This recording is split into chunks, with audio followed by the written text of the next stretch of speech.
हरिओम हरिओम हरिओम। जय जय श्री राधे। निर्धन के लक्ष्मी, बेघर के विश्वकर्मा, जय जय श्री राधे। वैसे हम इतना जल्दी आवे नहीं, काहे के समय नहीं के हमरा पास। जब काम होखेला तो समय निकाले के पड़ेला। अब बात यह है कि आप एक हफ्ता का किराया देले बड़ा, अब सप्ताह हो गए खत्म, और अगर आप धर्मशाला नहीं छोड़त त किराया दे देता। वैसे बाहर किराएदार खड़ा बड़े, किराया देत बाड़ा त रसीद बनाई। आप ही अभी तक पैसा ना है, लेकिन हम शाम तक इंतजाम कर ले। इंतजाम तो हो ही गइल बा ना, बताइनी ना दूसरा किराएदार बाहर खड़ा बड़ा। आप ही कैसन बात कर। आप कुछ मत कहीं, धर्मशाला खाली कर दी। देखी प्रसाद जी, हम कह रहे हैं ना, पैसा के इंतजाम हो जाए, बस थोड़ा सा वक्त दी। अबे हम धर्मशाला लेके कहीं भागल थोड़े ना जा रहल बानी। शाम के दे दे पैसा का रंजन।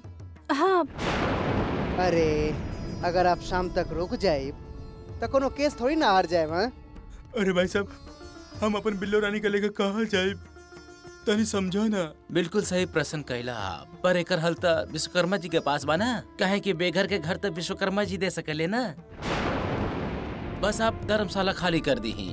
आप लोग का सामान अंदर ना रहे कोनो भी, ध्यान रखिए, कर देम खाली। हरिओम हरिओम हरिओम हरिओम हरिओम हरिओम हरिओम। हो गइल बा आप लोगन के।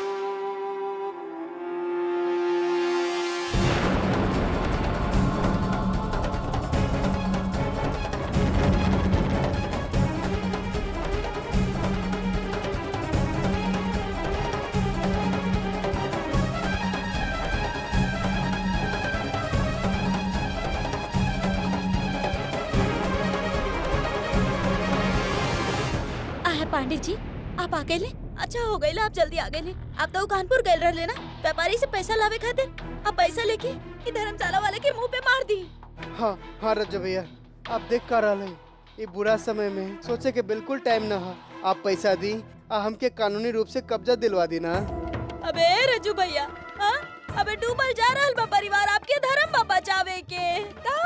सही कर रहा है कलसन वाली। रज्जू भाई साहब सही कदर बिल्लो रानी, अब रज्जू भैया ही हमनी के बेघर होके से बचा सकेले।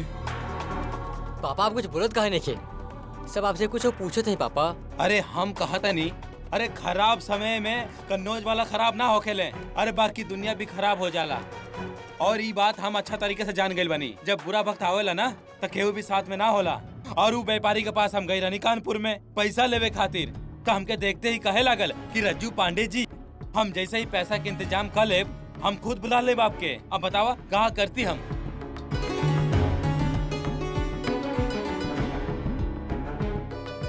है पांडे जी, एक एगो सहारा रहल, वो डूब गई। हे भगवान, ये कैसन परीक्षा है। ये कठिन घड़ी में जब सब लोग कोनो चमत्कार के आस लगा के बैठल है, तो काहे न रास्ता मिल रहा है कोनो। आज ही जगह रहे के बात पे धर्मशाला के मालिक कोनो भी बात सुने के तैयार ना हा। सच ही तो कहले विष्णु मामा कि हमार भाग आज कोनो मदद ना कर पा रहा। हम ही है सारा मुसीबत के वजह।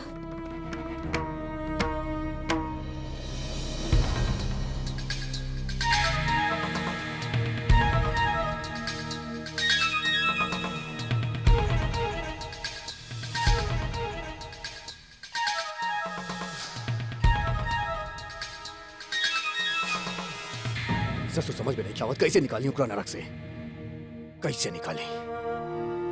ससुर ओकरा पास जाए, ओकरा बोलब कि हमरा साथे चला, तो कहीं उनका भी ले चला। कैसे लेके आई कमीनन के अपना साथे। का करी।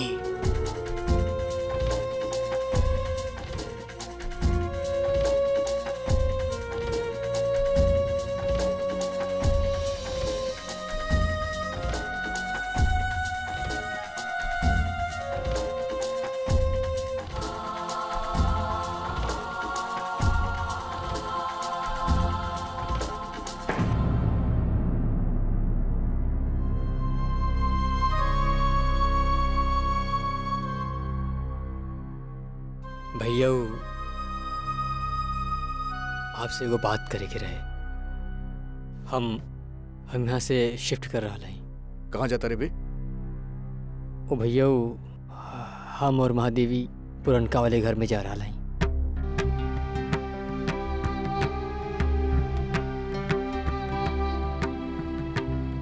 देखा कुकन, हमारा दिमाग पहले ही बहुत ज्यादा खराब बा और दिमाग खराब मत करा, समझला? का परेशानी बता रही यहाँ रहे में? ना भैया परेशानी वाली कोनो बात ना हो, हम सोचनी शिफ्ट कर ले तो अच्छा रहे। ससुर कान के नीचे बजाय शिफ्ट कर ले बा। साफ साफ बतावा का भइल बा? वाह, हाँ? आप तो ऐसे करल बानी जैसे कि आपके कुछ पता ही नहीं है। कुकन जी, ये हमरा के काले रली कि हम इधर से चल जाई और ये भी काले रली कि हम फ्री में रह रहल बानी और पता ना का काले रलन हमरा के। अच्छा तो ये बात बा। कुकन तू तो जाना था रे यार, गुस्सा में बोल दे ले हुई दिल पे लेवे के का जरूरत बा। तू लोग कहीं ना जाए, सामान रखा चला कमरा में अपना। ना, हम जा रहल बानी और अभी जा रहल बानी। ना ही आपकी गुस्सा उतरी और ना ही हम नहीं रुका। अरे यार कुकन काहे जिद करता रही यार, एकरा समझाओ ना। चला जा यार कमरा में, हम करी ना कि हम गुस्सा में बोल दे ले हो, हमार मतलब ना रहे बोले के, दिल पे मतलब। ना जीजू, अब हम ना समझे वाला बानी। जैसे आप ना समझे लेना कबो केहू के बात, उसी तरह हम ना समझब। और हाँ, हमें घर में तबे वापस आई जब दीदी वापस आई। चली कुकन जी। तो चला हम आवत है। भैया महादेवी के बात का बुरा ना मानिए, वो कहा कि बच्चे ऐसा होगा दिमाग है। हमके पता है भैया, आप गुस्सा में बोल दिले होगा। अबे यार ओकर कोनो गलती नहीं है, हमारा दिमाग खराब होत बरुंजन के कारण। हमने समझ में नहीं किया का करी, का सही बा का गलत। भैया एक बात समझ में ना आवत है कि आप भाभी के मनाई के लावत काहे नहीं के? अबे मना के तो ले आई यार, लेकिन मानी ना, हम जाना था नहीं ओकरा अच्छा से। हम ओकरा तो मना ले, लेकिन वो कमीना मामा मामी ओकरा साथे आई है। कमीना ससुर सब एक से बाकी एक बाड़े अजगर बाड़े निकल जाइए ओकरा के। ससुर मंदिर में पोछा लगवा बता रहे ओकरा से। भैया आप एक मतलब मंदिर में गए रहे भाभी से मिले खातिर? भैया हमके पता है भाभी की आप मुसीबत में ना देख सकेनी। अगर उनकर कष्ट हुई तो आपके उनकरा से ज्यादा कष्ट हुई। हाँ वो सब तो ठीक भैया, लेकिन तुम्हार भाभी ना समझी नहीं ना ये सब, और ना ही कबो समझिए, हमके मालूम बा। भैया हमारे ख्याल से भाभी जी जितना समझेली केहू ना समझेला। लेकिन हमारी बात तो नहीं की मानत ना, हमके छोड़ के तो चल गेली ना। कुकन जी जल्दी आई, हम आपके कब से वेट कर रहे हैं। भैया अभी हम चलत हैं, केहू काम पड़े तो बता दिया। कुकन। हाँ भैया।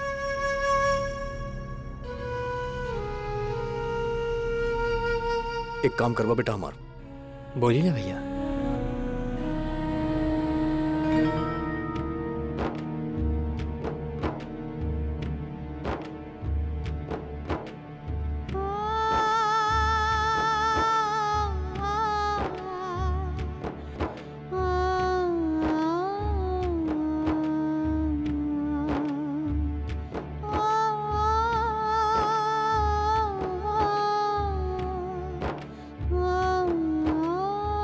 अरे रुंझुन बिटिया, कहाँ हो गई? अरे तू रुक काहे गई? चला। का भेल दीदी? अरे तू रोवत काहे बाड़ू बिटिया? अबे विष्णु पड़े। हाँ अबे ये नया कौन सा बचियत शुरू हो गई बे? पहले का माफत रहे, हीरोइन काहे रो के नया आपत दे देली। अरे साली कलसन वाले हमेशा उल्टा ही बोलबू। अरे पहले जाके देख तला समझ तला कि भइल कहा। अरे हम कहत नहीं रुंझुन, देखा बेटा हमारा अनुभव कहत बा कि कोनो ना कोनो बात जरूर होकेला तबे इंसान रोवेला। अब हमके बताओ बेटा, अरे हम तोहर बड़ा मामा हैं, बताओ का बात बा बेटा? मामा हम आप लोगन खातिर कुछ न कर पा रहा है। हम आपन घर काहे खातिर छोड़नी बताई, यही खातिर ताकि हमारा भाग आप लोगन के भला कर सके, लेकिन ऐसा कुछ ना हो रहा। का करी हमके कुछ समझ में ना आ रहा। दीदी आप परेशान काहे हो रहा हो? सब ठीक हो जाए। और जहाँ तक रहल आपके भाग के बाद, तो हम कहाँ कहने कि आपके भाग काम ना कर रहा। अरे कोनो यहाँ भूखा तो ना मर रहा है दीदी, और ज्यादा पावे खातिर काम भी करे के पड़ेला, तब जाके भाग भी असर दिखाई। ऐसे बैठे रहे से तो काम ना चली। डायमंड सब कहे के बात है। डायमंड हमके दिलासा मत दा। भाग भाग कुछ न हो खेला और ना ही हम भागो वाली हैं। अगर हम सच में भागो वाली होती तब आज हमार परिवार की हालत हुई का हमार परिवार सड़क पे आ जाए। हम ना बहुत बहुत बड़ा भागन है।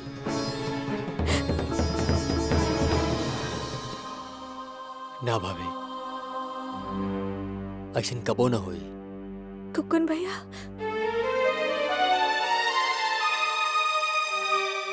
हम जब तक जिंदा है भाभी आपके सड़क पर ना आवे देव। हम कुछ ना कर सके नहीं, लेकिन इतना तो कर ही सके थे।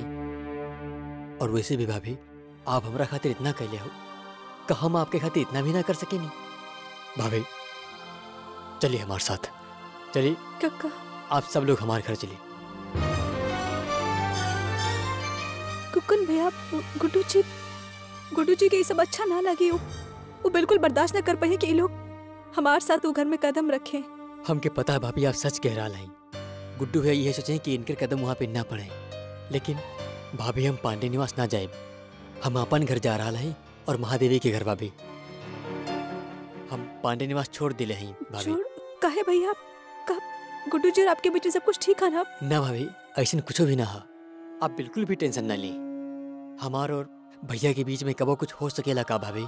लेकिन तो फिर दूसर घर में काहे? भाभी वो कहा कि महादेवी कहने के यहाँ कब तक रहा। वैसे भी ठीक भी ना रहे भाभी, कबो ना कभी तो हमके घर लेवे के ही रहे। और हमके लगा था भाभी कि आप सभी लोगों के हमारे साथ हमारे घर में रहे से कोनो इतराज ना होके के चाहिए भाभी। अबे रंजन बेटिया, अबे जब कुक्कन इतना प्यार से कहा था तो ओकर बात मान लेना। हाँ रंजन, करसन वाले बिल्कुल सही कहती है। अगर मुकदमा में दम ना हो ना तो दफाएं और धाराएं लगावे से कोनो फायदा ना हो। हम कहते हैं कि सुलह कर लेवे के चाहिए। जिंदगी में जीत के खातिर बहुत जरूरी होला। कुकुन भैया, देवी और आप फैसला कर लेनी। पता ना गुड्डू जी का सोच रहा हुई है। हमके कुछ ठीक ना लग रहा, बहुत अजीब सा लग रहा। आपके हमारे ऊपर भरोसा है कि ना? ये भी कोनो कहे वाला बात है भैया। बस एक काम करिए भाभी, आप अब चलिए, अब ज्यादा सोचिए मत, चलिए। अबे हाँ, ज्यादा सोच विचार ना करा, सब सामान उठाओ और चलो। हाँ चला। हाँ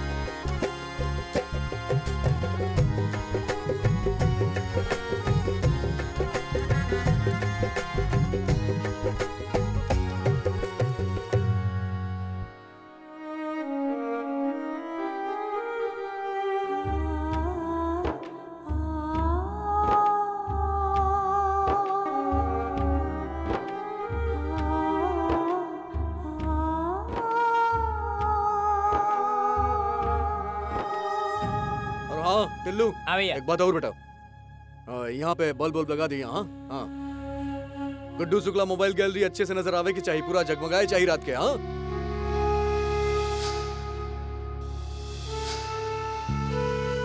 चिंता मत कर भैया, हो जाए।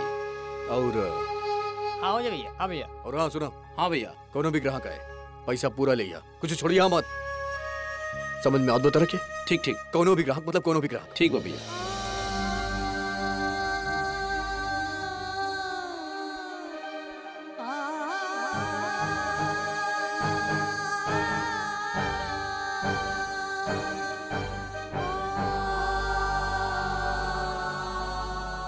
हम जानत हैं गुड्डू जी, ये सब आप ही करवैले हैं। कुक्कन भैया के आप ही भेजले रहनी, जौन से हमके और तकलीफ ना उठावे के पड़े। और आप कहीं कहे पर वो हमके यहाँ पर लेकर आए हैं। का हमके समझ में ना आवा था ये सब।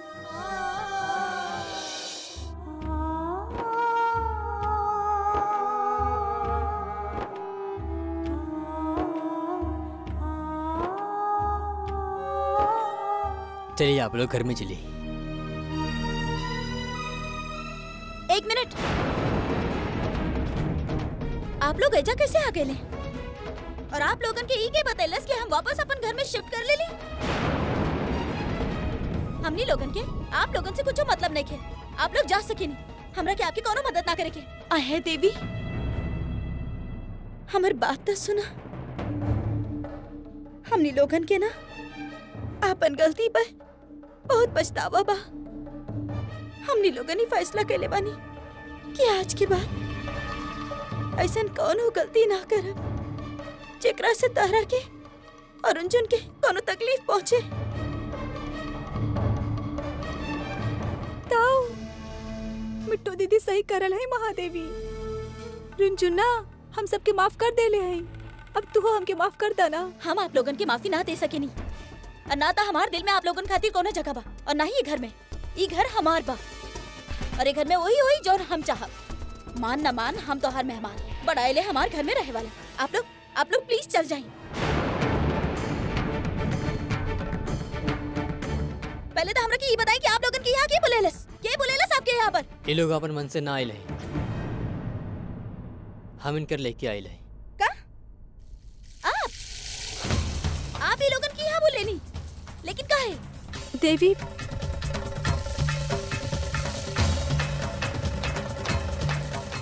इतना गुस्सा ना करल जाला। तू हमार कैसे भी लोगन के यहाँ ना रहे देबू। देखा देवी, हम अपन घर छोड़ देनी ई लोगन खातिर। आज इनकर साथ ना छोड़ सकत हैं। शायद हमार खातिर भी तुहार घर में जगह ना हा। चली मामी। दीदी एक मिनट, ये आप कैसन बात कर रहे बानी? आपके मामला में बोले के जरूरत ही ना रहे, लेकिन अगर आप ये चाहेली कि हम ही लोगन के एक घर में रहे दी तो ठीक बा। लेकिन हाँ, हमारे को शर्त बा कि आप लोगन के घर के सारा काम करे के पड़ी। फ्री में यहाँ कुछ ना मिली और ये घर के किराया भी ई लोग के देवे के पड़ी। अगर इनका के मंजूर बा तो ठीक बा।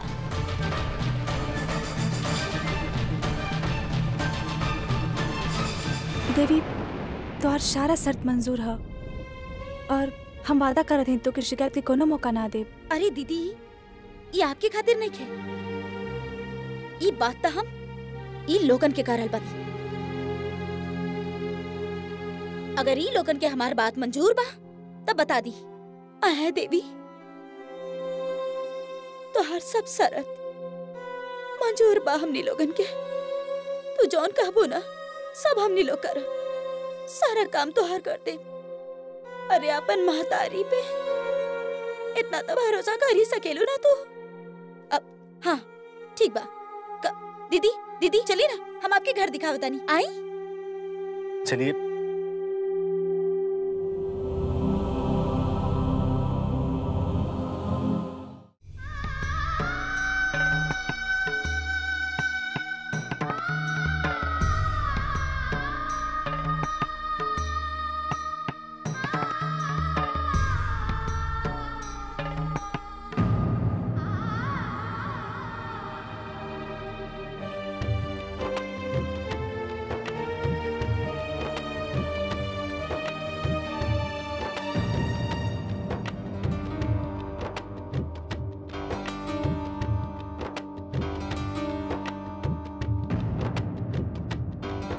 टिपी टुल्लू। हाँ भैया। काम वाम बढ़िया चलत बना? अरे भैया अच्छा चल रहा और अच्छा ही चली। हाँ अच्छा बा। काहे ना चली भैया, सब आपके मेहनत के ही तो कमाल है। सही बा सही बा। अरे बेटा हमार मेहनत नहीं किया तहार भी मेहनत बाई में सब चकाचक करता बढ़िया कराए के। हाँ हाँ बेटा एक काम करिया, शाम की देरी हो जाएगी, दोस्त से मिले जात बनी था, तू दुकान अच्छे से बंद कर देगा। हाँ भैया आप टेंशन ना ले, हम लोग सब संभाल ले भैया। हाँ संभाल लिया बेटा। हमके पता आप कहाँ जा रहा है, कौन से दोस्त से मिले जा रहा है। यहाँ आवा हमरा साथ है। अबे जब तेरा पता बा कि हम कहाँ जाता नहीं, कौन दोस्त से मिले जात बानी, तो चलाना हमरा साथ है। का दिक्कत बा? मजा वजा कर ला जिंदगी में, वैसे भी जिंदगी के नरक में फसल बाड़ा, का फायदा? ना भैया वो कहा क्यों, हम कहाँ जाए? का भाई इतना का सोचा तारा? अड्डा पे जाता नहीं, आ जा। ई का ई फिर भी जा रहा है, ई ठीक ना। हम का करी?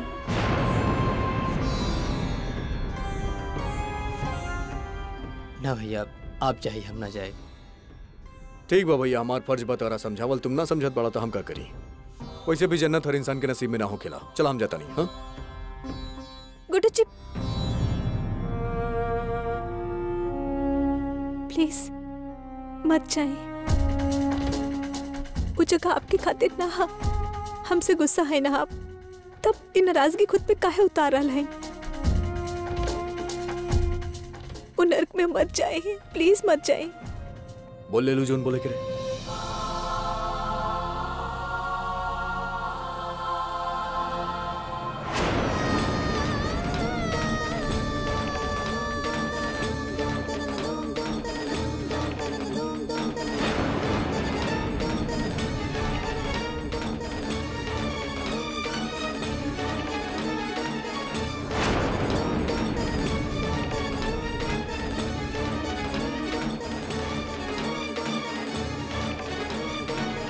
तुम्हारी हिम्मत कैसे भला हमारा हाथ पकड़े के? ये पहले सोचे के चाहत रहे, हमार घर के चौखट लांगे से पहले सोचे के चाहत रहे। तहार जोन मन करेला वो करेलू ना, अब हमार जोन मन करी हम करब। हमार मन करी दारू पी के तो पिए, हमार मन करी अड्डा पे जाए के तो जाइब। तू हमके ना रोक सकेलू यहाँ पे, हमार तो हर कोनो रिश्ता नहीं के।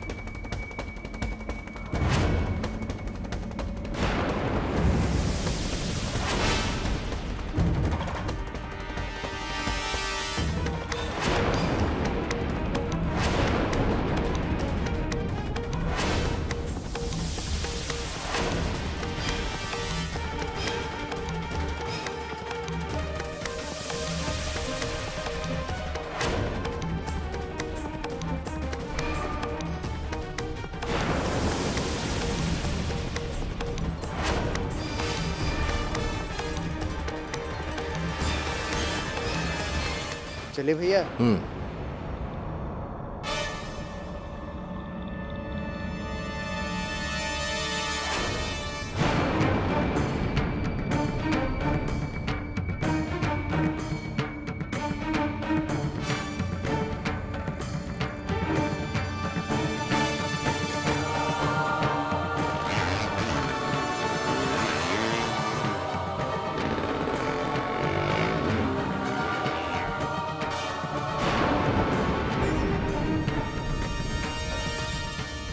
आज तक हम अपन जिंदगी में सबसे ऊपर गुड्डू भैया के रखनी, वो जौन कह देले वो हमरा खातिर ब्रह्म वाक्य हो गई।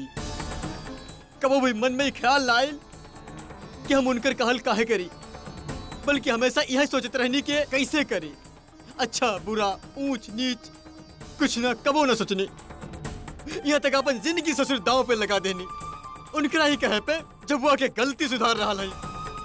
अब देखा जबुआ जैसे उनकर खासम खास हो गई है, उससे बढ़कर उनकर सगा केहू इस दुनिया में ना है। जैसे कुकन भैया गुड्डू जी के ना मालूम वो कितना गलत कर रहा है।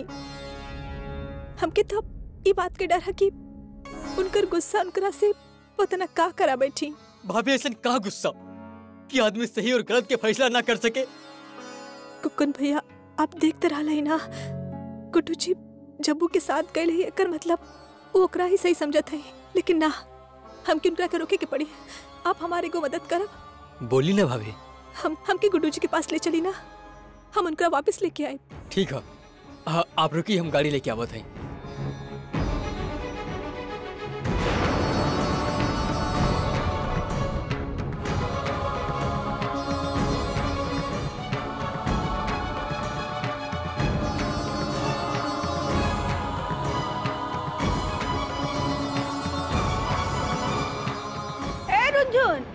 कहाँ जात हो? अम्मा हम गुड्डू जी के लेवे जा रहे हैं, अभी आवत हैं।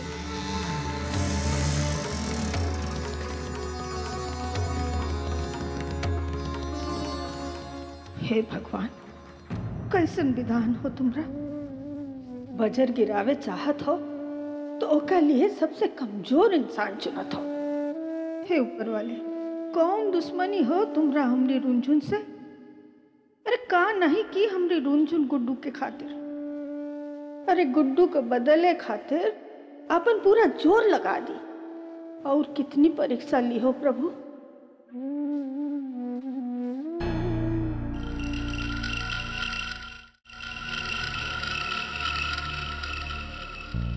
अबे अम्मा, ये जे अंडा और गुंडा हो खेला ना, वो अपन असली फितरत फूटे के बाद दिखावेला।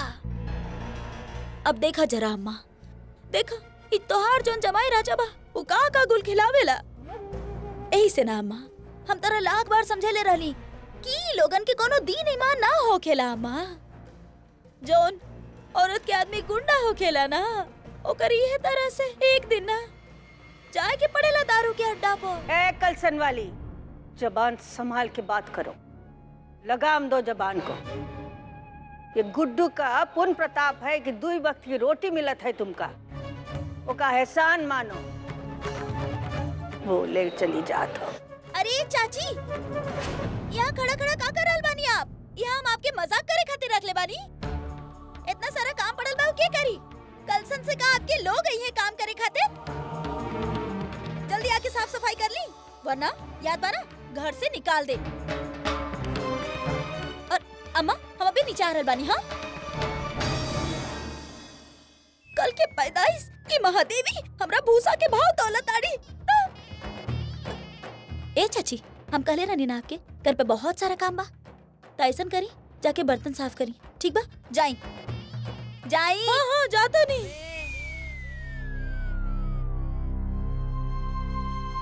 अम्मा, का बात बा, आप इतना परेशान काहे लग रहल बानी? अरे बिटिया, गुड्डू शराब के अड्डे पे गया है और रुंझुन ओका पीछे पीछे गई है पुक्खन का साथ। कौन जाने गुडुआ का कब अक्ल नहीं है। हाँ, अवधेश, कहीं 2 पैक लेके आओ।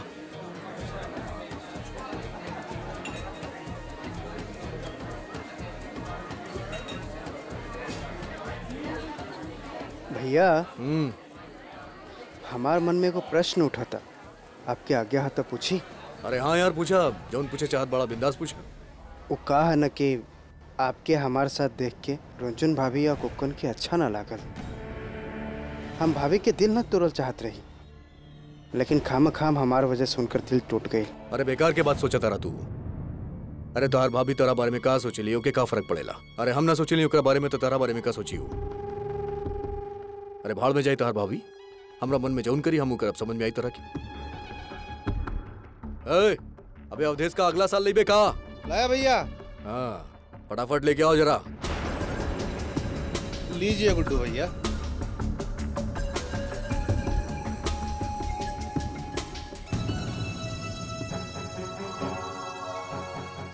अबे का करता रे इतना अबे सूंघ अब का बनाओ।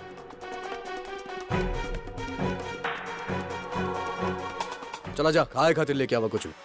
अरे भैया, इका आराम से पी, हार्ड है। अबे हार्ड बता का हो गईल? अबे हम ना पियब तो तू पीबे का? बेकार के बात करता रे। अबे मजे ले जिंदगी के, काहे बेकार के बात करता रे? चल उठा गिलास, चीयर्स कर। अरे आवा ना यार। चीयर्स।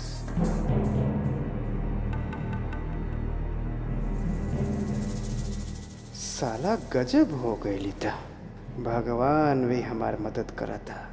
ओहो, एक तरफा। अरे हम तो रुंझुन भाभी या गुड्डू भैया के बीच दरार पैदा करल चाहत रहे।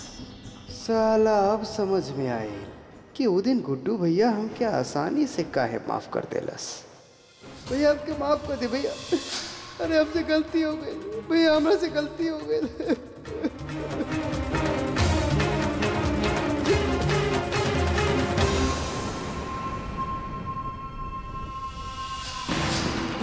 अरे कहावत है ना, जी होएला अच्छा के खातिर होला। साला यहाँ तो पहले से ही आग लगल है। हवन कुंड, हवन सामग्री सब तैयार है। हम के तो बस में घी डाल के धकधकावे क्या। बहुत मजा आई छप्पू मियाँ।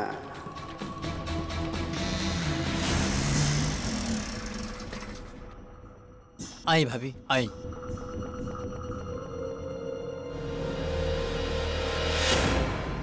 भाभी, भाभी आप यहाँ रुकी, हम अंदर देख के आवत हैं। भैया ख्याल रखब और शांति से बात करब।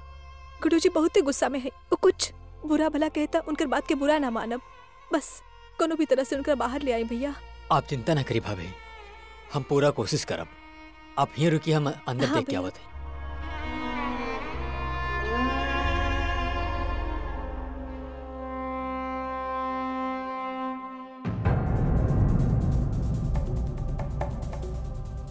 ई ले भैया आपके स्टाइल के जबरदस्त पैक। हमारा बहुत ख्याल रखेला तू।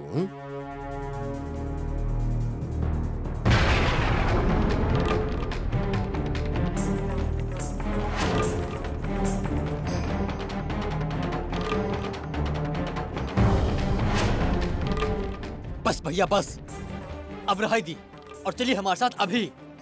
छोड़ा कुक्कन, तू के होकेला हमरा आदेश देवे वाला। तार आदेश माना हम फालतू में हमरा पीए में बाधा मत डाला। तू चला जा यहाँ से। देखिए भैया, आप चाहे जौन कहो, हम आपके पीए ना दे। भैया आप चलिए यहाँ से, भाभी आपके बाहर इंतजार कर रहा है। चलिए यहाँ से, चलिए बाहर। भाभी बाहर खड़ी बड़ी? अबे तू के होकेला ससुर भाभी बाहर खड़ी बड़ी? जब तोहार भाभी हमरा बारे में ना सोचली तो हम काहे ओकरा बारे में सोची? हमार जौन मन करी हम ऊ करब, जितना मन करी हम उतना पियब। भैया भैया भैया अब न पिए देव हम आपके। कुक्कन हटाओ।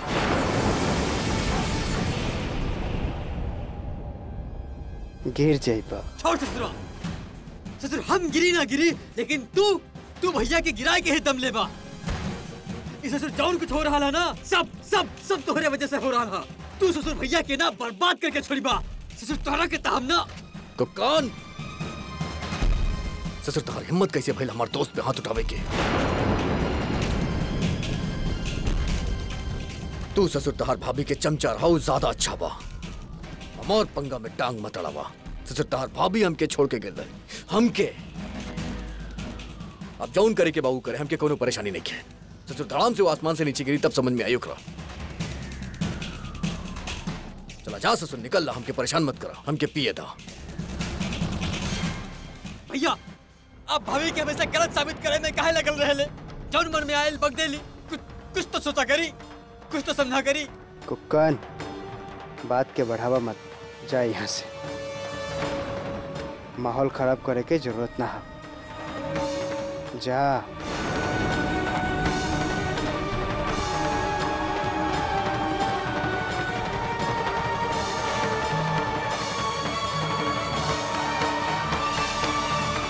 अरे रुंझुन भाभी तो पीछे पीछे यहाँ तक आ गई। अगर दोनों कहीं मिल गए तो इमोशनल होके सारा मामला सुलझ जाए। इससे पहले भाभी यहाँ आई, हमके गुड्डू भैया के यहाँ से हटा लेवे के।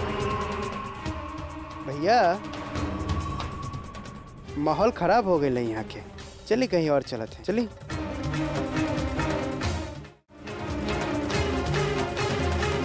कुकन भैया, गुड्डू जी कहाँ है? भाभी वो कहाँ है और क्या कर रहा है सब भूल जाई। यहाँ खड़े होके इंतजार करे से कुछ हासिल ना होके वाला है भाभी। चली। अरे कैसे चली? हम उनका ले ले बिना यहाँ से ना जाए कुकन भैया। जब अंदर गए रहनी तो उनका लेके आवे के रहे, आपके हाथ पकड़ के लेके आवे के चाहिए रहे। हम आपके करें, हम उनका ले ले बिना यहाँ से ना जाए, हम के अंदर लेके चले। भाभी अंदर जाए से कोनो फायदा ना आया। काहे अंदर जाके चाहते हो भाभी, और काहे अपन बेइज्जती करवावे के चाहते हो? चली चली भाभी। कुकन भैया, हम उनका यहाँ से ले ले बिना ना जाए, हम अभी उनका के लेके आवत है। भाभी भाभी मैं बात सुनी। भाभी अरे ससुर लतखोर, चल।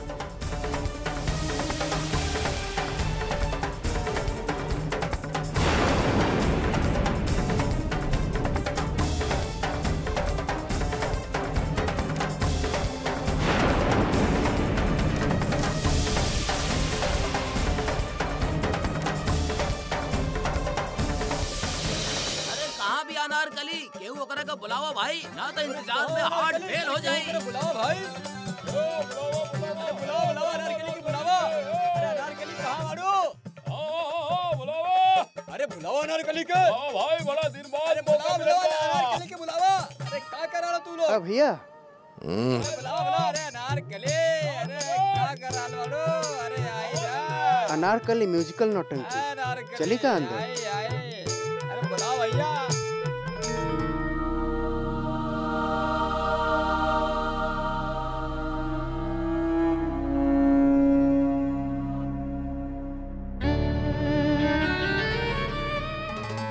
और दोस्तों कृपया आप लोग शांत हो जाइए। इंतजार की घड़ी समाप्त हो गई है। अभी तुरंत आप लोगों के सामने नजाकत भरी अनारकली पेश हो जा रहा है। अपन जलवा बिखरी है और आप सबके मदहोश कर दी है।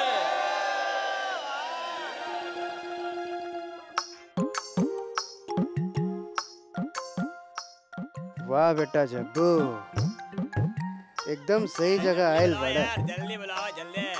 अरे भैया अनारकली बुला ए बुलावा। अरे जल्दी बुलावा भैया। हाँ भाई बुलावा अनारकली के देखेगा बहुत मन कहले बा भैया। चला चला चला बुलावा अनारकली। कहां गए अनारकली? अरे कहाँ गए? अरे अरे गुड्डू भाई, अरे अरे जार में हम लोग बैठे अरे अरे दिखात नहीं क्या गुड्डू शुक्ला आयल बा। बैठी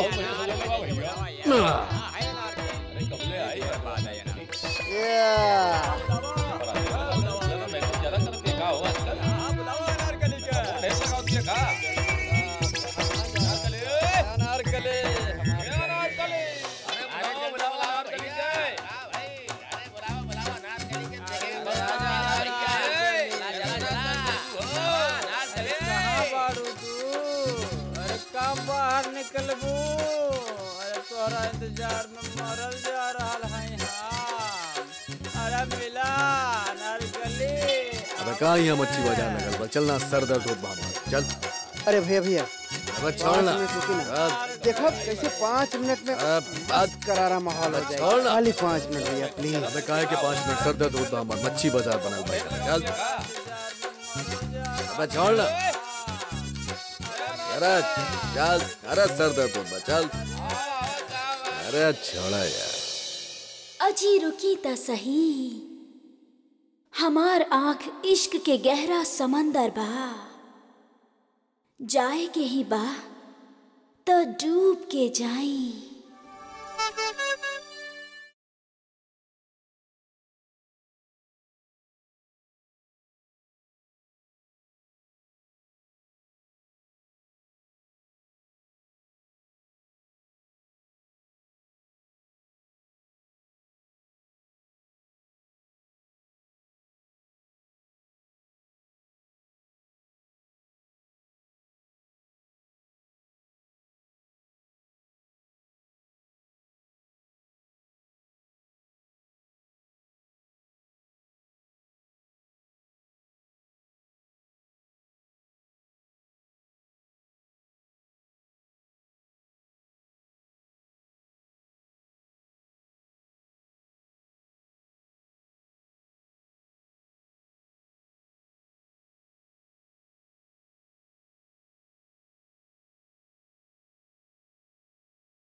तुम्हारा के हाथ लगावे के ससुर हाथ उखाड़ के फेंक दे।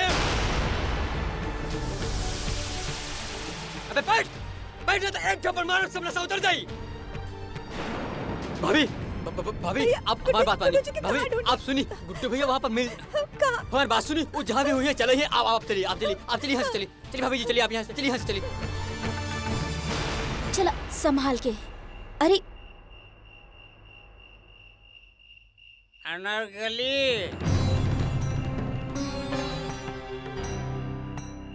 किधर चली? सब पे सुख बरसावेलू क्योंकि सुख से तरसावेलू। हमको भी तनी ठंडक दे दे हमार रानी, बहुत परेशान है। आजा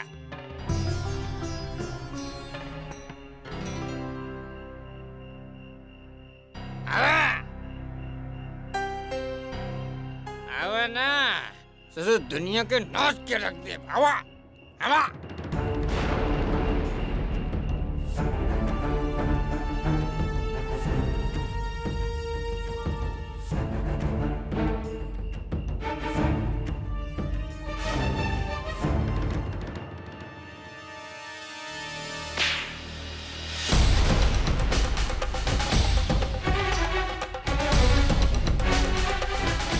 साले सोडा की खाली बोतल बाप के पेट से पैदा भइले रहला का?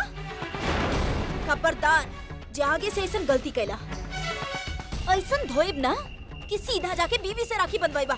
चला निकला इधर से। चल आवेले कहाँ से।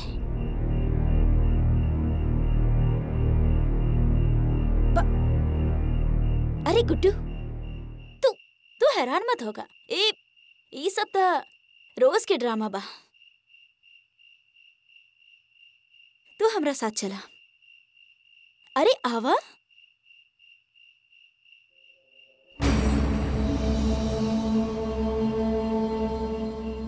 वाह साला ये तो गजब हो गई। अब ना ही हमके आग लगावे की जरूरत है और ना ही ओकरा धकधकावे के। इच्छमिया पूरा बारूद के काम करी। अब यह आग लगाई भी और धकधकाई भी।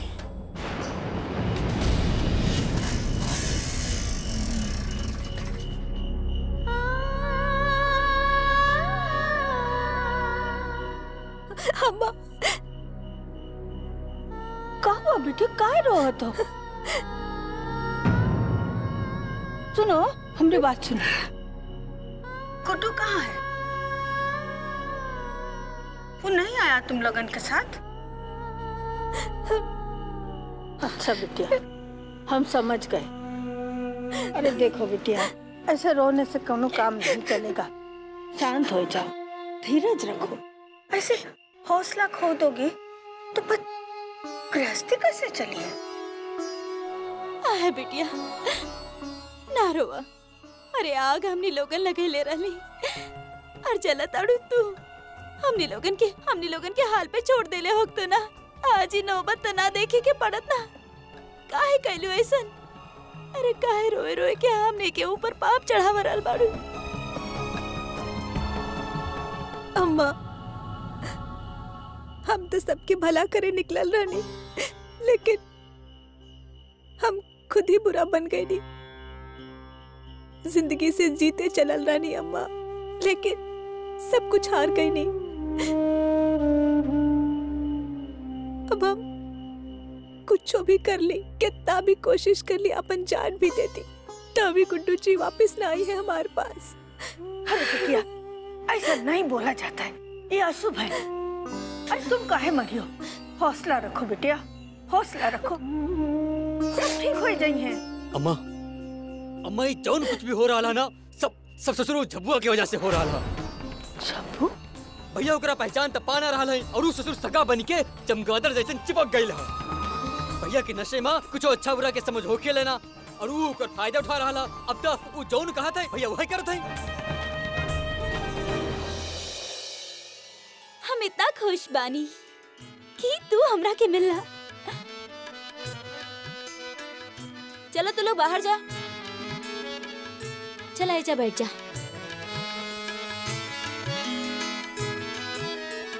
तो बिल्कुल ना बदला, बिल्कुल वैसने के वैसने बाड़ा।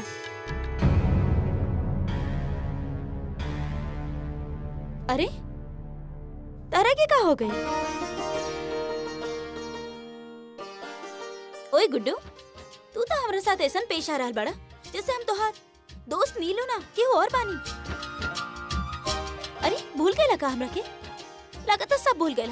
जा, हम तरह से बात ना करब।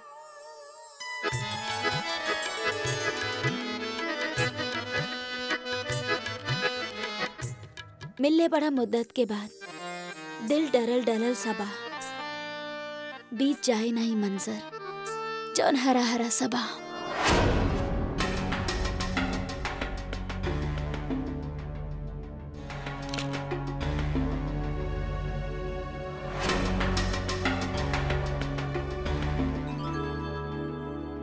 का बात बा बहुत सारी वेरी सिग्गल बाड़ू। तार तो तेवर ही ना, तार तो अंदाज भी बदल गइल बा। हम भी तो देखिए और काका बदल गइल बा। मतलब ही तोहार मांग में सिंदूर नहीं के, तू शादी वादी ना कइलू का अब तक? तू सोच कैसे लेला कि तोहार बगैर नीलू शादी कर ली? हाँ, आगे से कबो ऐसा बोला ना तब। अरे शादी तो कर लेवे चाहत रहे तारा के। अच्छा, शादी कर लेवे के रहे? कैसे करती बताई, कैसे करती? तू तो रहला ना तो हम शादी कैसे करती? लेकिन हाँ कुट्टू, अभी भी देर ना बहेल। जल्दी से पंडित जी के बुलावा और दुल्हन बना के हमरा के यहाँ से ले चला बस। तो सुधरबू ना? हाँ हाँ, काहे सुधरब? अब तो शादी करके ले चला। वो कहा ना अनारकली जी कि आप फिल्म में एंट्री मारे में तनी से देर कर दिली। गाड़ी प्लेटफॉर्म से जा चुकल है। हमार मतलब है कि गुड्डू भैया के शादी हो चुकल है।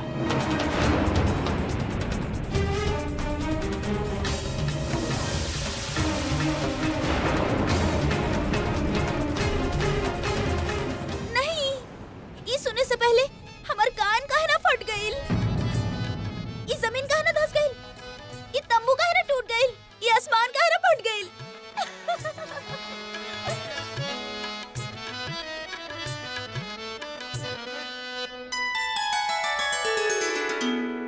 बहुत हो गइल मासा। जरा हमरा के भी तो बतावा कि लड़की के भी है? और ये सच बा कि हमरा के बिना बतेले तू शादी भी कर लेला? बतावा तो सही, के बिया जे दबंग गुड्डू के अपन काबू में कर लेली? उनकर नाम है रंझुन भाभी।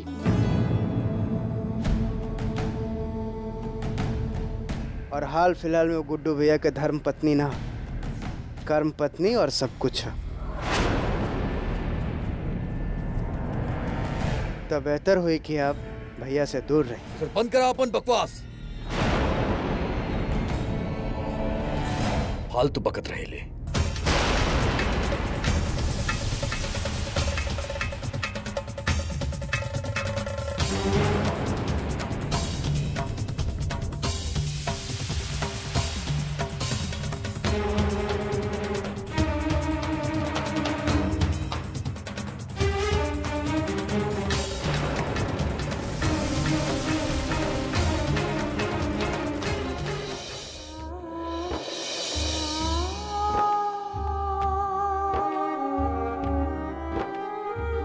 भाभी, भैया के देख के आज बहुत बुरा लगल कि वो फिर से बिगड़ गई है। हमके तक कबो को वो लगल कि वो आपके लायक ही ना है। अरे ना कुकन भैया, ऐसा मत बोली। वो हमारे पति है। जरा सी बात पे इतना उल्टा सीधा सोचे ठीक ना होई। पता ना काहे गुड्डू जी, माहौल ठीक हुई तो सब ठीक हो जाए। अबे जब्बू, अबे औरत से ज्यादा वफादार तो दारू है। कम से कम पिए के बाद सच्चाई तो बतावेली।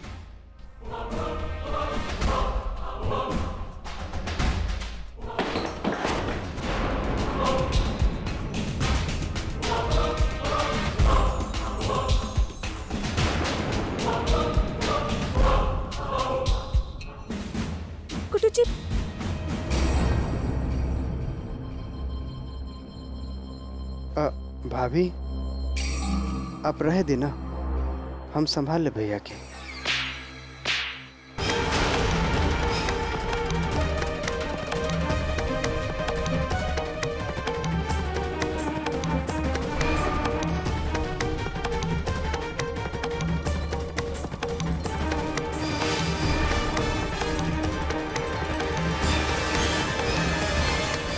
तू संभाल बा गुड्डू जी के।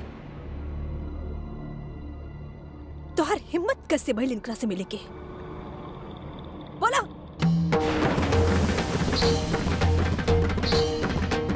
गुड्डू जी आप जाना था ना कैसन इंसान हम। एक कबो किसी के दोस्त ना हो सकेला। भाभी कम से कम आप तो ऐसा ना कही। कम से कम आप तो हमके गुड्डू भैया से अलग मत करी। मानत है कि हमरा से गलती भई, लेकिन अगर आप हमके भैया से अलग कर दे तो अमानत हो जाए।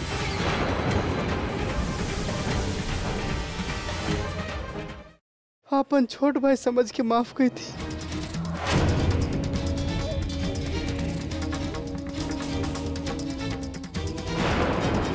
कन हम मानत है हमरा से बहुत बड़ गलती भई। दोस्त कम से कम तू तो माफ कर दे यार। ना कुकन जी, कुकन जी ए इंसान के बिल्कुल माफ मत करिया। इंसान का बुरा सुधर सकेला। ये हमरा साथ बहुत गलत कैलस कुकन जी। ई जौन भी कुछ करल बना सब नाटक करल बा, नाटक बा सब कुछ। कुकन भैया एकर बात के बिल्कुल भरोसा मत करब। एकर जैसन झूठा इंसान सिर्फ लोगन के जिंदगी बर्बाद कर सकेला, बदल ना सकेला। गलत ससुर, बिल्कुल गलत।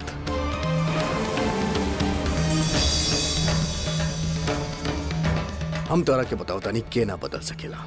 ई जो तोरा सामने खड़ा बाड़े ना कमीना और नीच तोहर मामा मामी, ससुर ई लोग कब्बो ना बदल सकेले। का कैलसी? महादेवी के साथ बुरा कैलस ना बस, और तो कुछ ना कैलस। और जन ई लोग हमरा साथे कैले का बना तू बुला सकेलू, हम ना बुला सकेली। जब तू ससुर इनका 100 गुना माफ कर सकेलू, ई कमीना साला नीच लोग के 100 गुना माफ कर सकेलू, तो हमें करे गुना कहे ना माफ कर सकेली।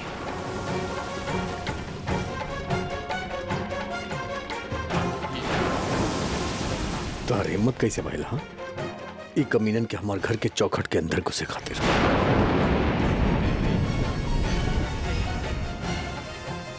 अब एक काम करा, ई कमीनन के उठावा यहां से और बाहर फेंका हमरा घर से।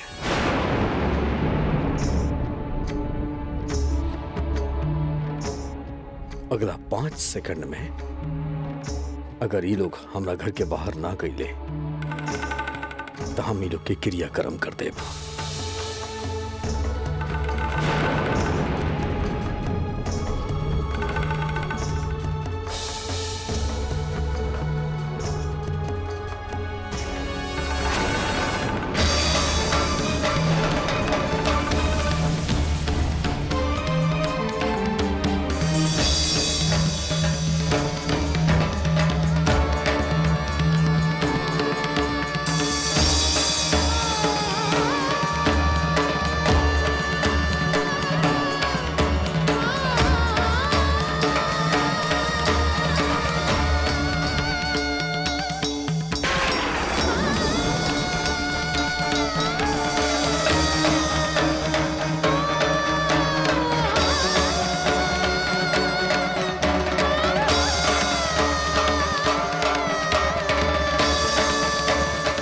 के बाद हमारी घर के चौखट पे कदम मत रखिया। तहार और हमारा रिश्ता खत्म हो चुकल बा। कबा की बार बार हमके दोहरावल अच्छा ना लागेला। समझ में आ गल तरह के?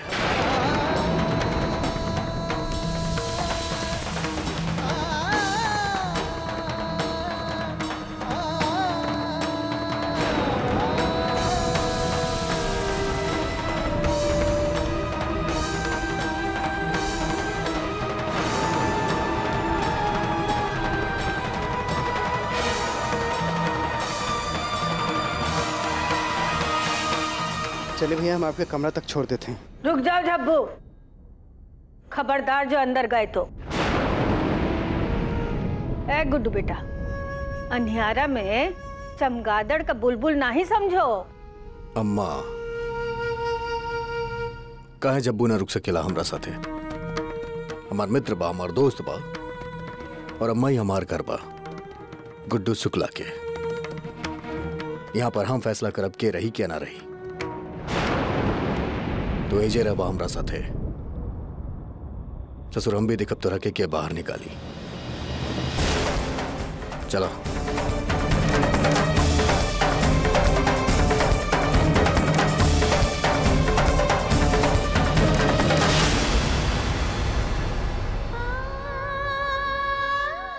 रुंझुन बिटिया, तोहरा साथ जौनी जाती हो रहल बा ना, हमरा से ना सहल जा रहल बा। अब तो हम लोग कोनो तरीका से चाहता नहीं तोहार के रास्ते में कोनो आँच ना आवे। हम तो कहता नहीं, ए बिटिया तू गुड्डू के पास चल जा और जाए के ना अपन परिवार के संभाल ले बिटिया। जा गुड्डू के पास। हम कहता नहीं रुंझुन बेटा, देखा तू सुखी रहो ना तो हम और बाकी सब लोग भी सुखी हो जाइए।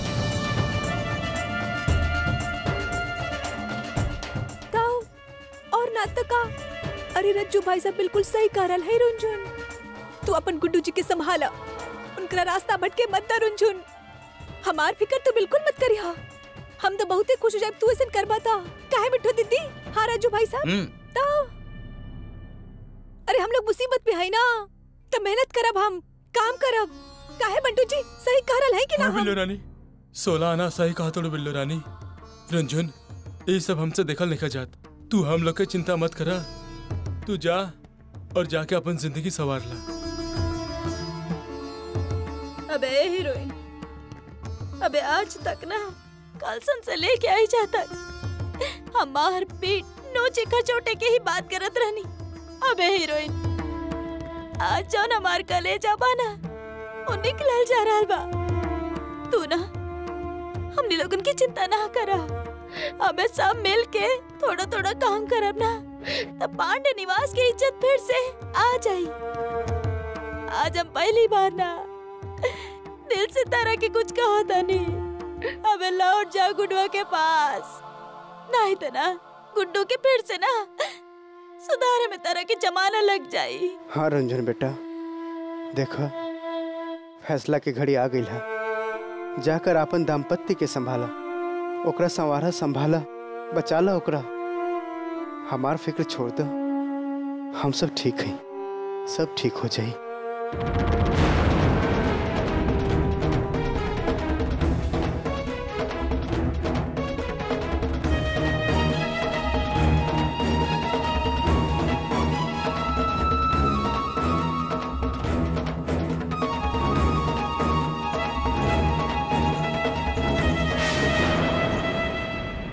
देवी देवी देवी तोहके का भइल? हे का भइल? कुकन जी बचा ली, हमार बच्चा के बचा ली कुकन जी। वो हमार बच्चा के जिए ना दी। आप प्लीज हमार बच्चे की बचा ली। कुकन जी हम जानता नहीं वो सुधरा लेगी। हमार बच्चे के साथ क्या करी कुकन जी? हमार बच्चे के बचा ली। तू डरा ना, कुछ ना होई तोके। तू पागल हो गई बाड़ू का? हम बानी ना तोरा साथ, हम बानी ना, तो फिर चिंता की कोनो बात ना हा। ये हमार बच्चा हा, और केहू भी टेढ़ी निगाह से देखलस ना तब फाड़ डालब। तू घबराई ना।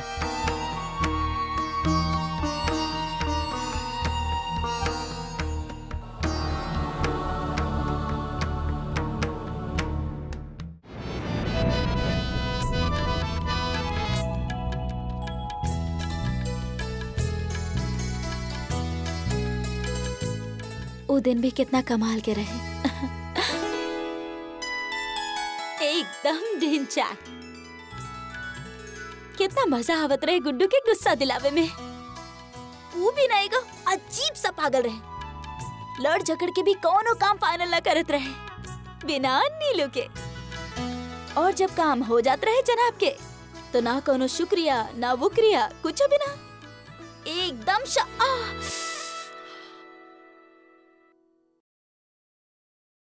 बड़ा ही सख्त रहे। हमार सामने तो ऐसा दिखात रहे जैसे हमार बेचैनी से ओकरा कोनो फर्क ही ना पड़त रहे, लेकिन हम सब जानत रही।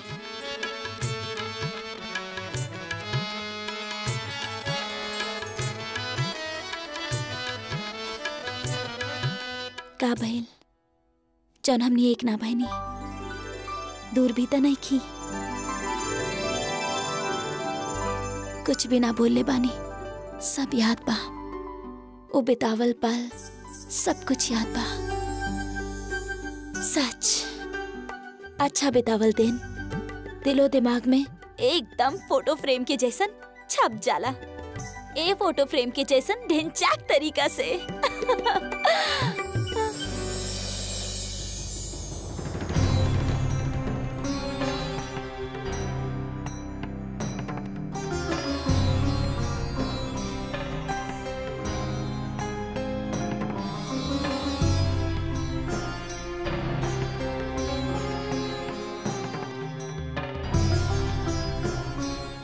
लागत है गुड्डू के पा।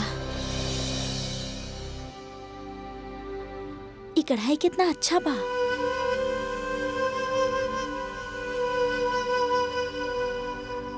जरूर ओकर बीवी ही कहले होगी।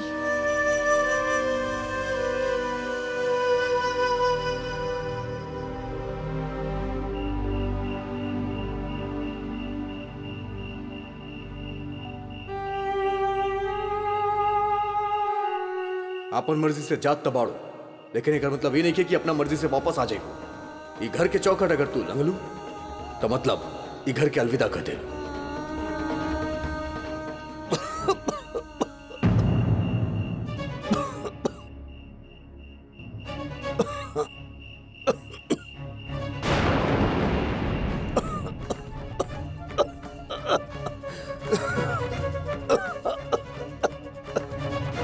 गुड्डू जी तब से खांसी जा रहा है, कोनो पानी दे वाला ना, हम का करे?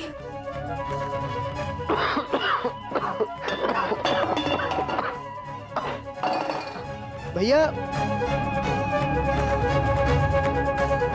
का भइल? पानी देते हैं हम।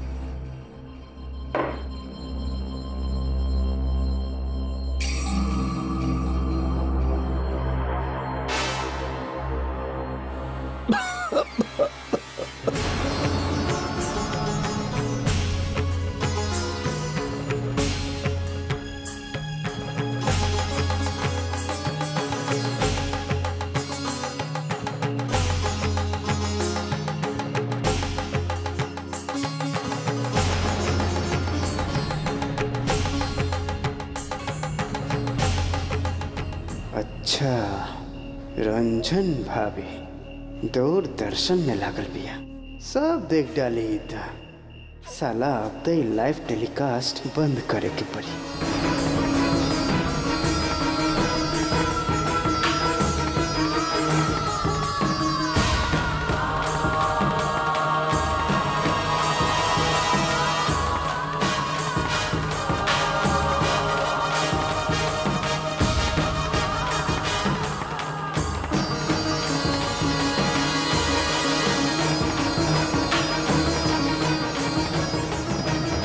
रंजन बिटिया, हम तो हर तकलीफ बहुत अच्छा से समझता नहीं, लेकिन बिटिया तू चिंता ना कर, अभी परेशानी ना, खाली तो हार ना, अभी परेशानी हमार बा, हम निकालब तारा के ही परेशानी से। अब देखा ना देवी से छोटा छोटा ही समझा, और हमरा के तो लागता ना हम अपन एगो बेटिया के सदा सदा खातिर खो दिले बानी। लेकिन हाँ बेटिया, हम अपन दोसर बेटिया के ना खो, कोनो कीमत पे ना खो। हमने लोगन की वजह से तो गुड्डू से दूर भइलू ना। हम जाइब गुड्डू के पास, ओकर हाथ जोड़ब, ओकर पैर पड़ ले, ओकरा के बताई कि हमार रंजन बेटिया के वापस ले ला। और ये झपुआ ये दही जरा के था रास्ता ना मिले निकले के तू देख लिया। बस बेटिया आज रात भर कैसा हो तू काट ला, कल सवेरे सवेरे हम तारा के लेके चला और वो गुड्डू के ऐसा मजबूर करब कि तारा के अपन वापस घर में बुला लिए, जरूर बुला लिए।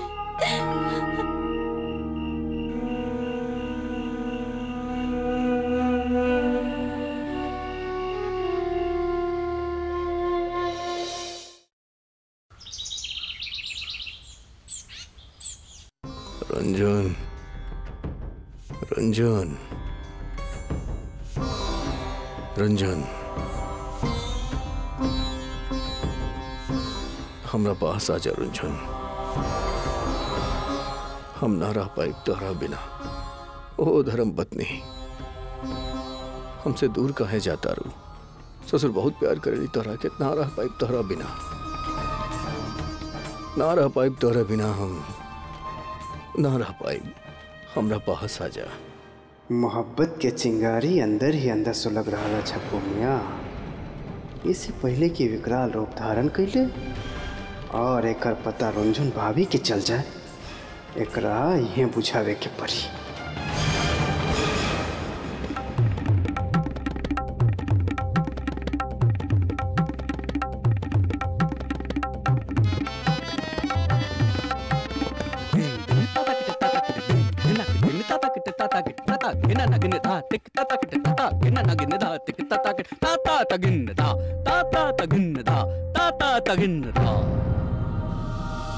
हमार मतलब है कि हमारे गुड्डू भैया के शादी हो चुका है।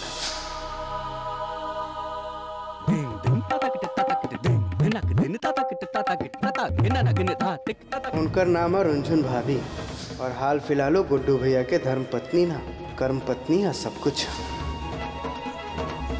तब बेहतर हुई कि आप भैया से दूर रहें।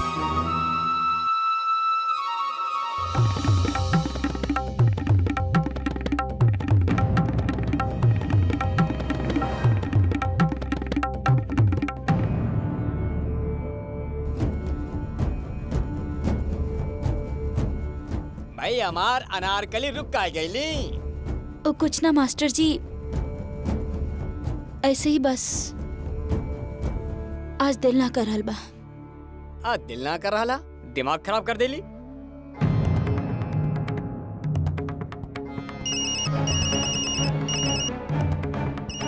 साले फोन के बिना लोग मन के उड़न खटोला बना देले बा। जब जी में आवता घंटी बजा देवेले।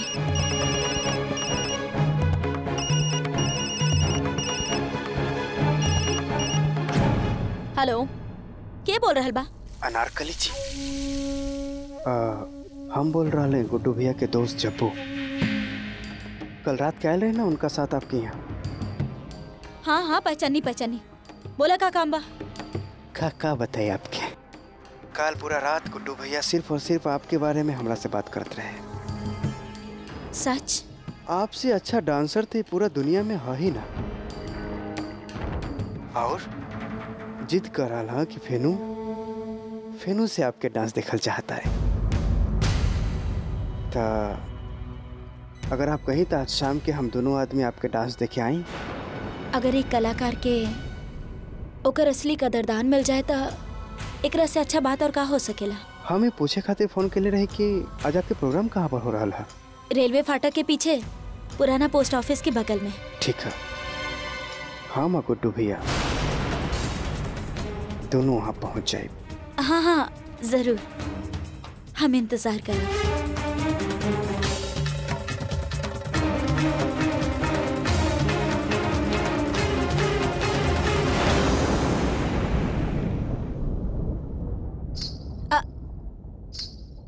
मास्टर जी आज बस ऐसा बजाई कि हम नाचते नाचते पागल हो जाएं।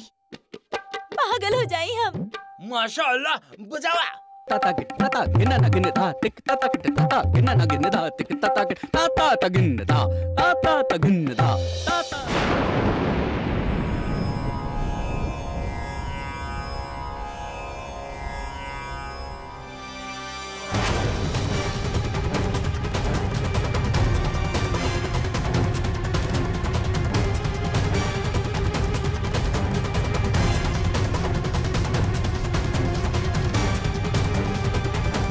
का बस सवेरे सवेरे भिखारी के लाइन लगल बा हमरा घर के आगे। भगावत ससुर के यहाँ से।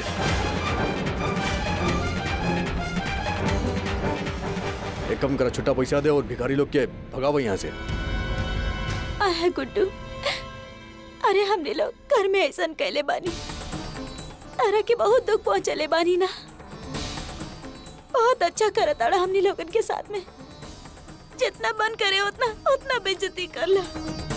बाकी तोर आगे हम हाथ जोड़ता नहीं, हमने के रंजन की जिंदगी बर्बाद ना करा। माफ कर दो ओकरा के, बुलाएला अपना संगे रखला। अरे उतारा से दूर ना रह सकली। हमार रुंझुन के अपना ली ना, ओकरा अपना से दूर मत करा गुड्डू जी। हमार रुंझुन बहुत प्रेम करेली आपसे, सच्चा प्रेम करा था। मन से एक हो के बिना काहे दूर दूर है आप दोनों एक दूसरे से गुड्डू जी। गुड्डू भैया के दिल कहीं पिघल न जाए, रोके के पड़ी गुरु। देखी आप सब खामे खा परेशान हो रहा है। भैया अपन फैसला कर चुकल बाड़े। भैया के केकरा साथ रिश्ता रखे के है, केकरा साथ रिश्ता तोड़े के है, ये बात के फैसला भैया खुद करी है। ससुर एक बात कान खोल के सुन ला, हम रुंझुन के माफ ना करब।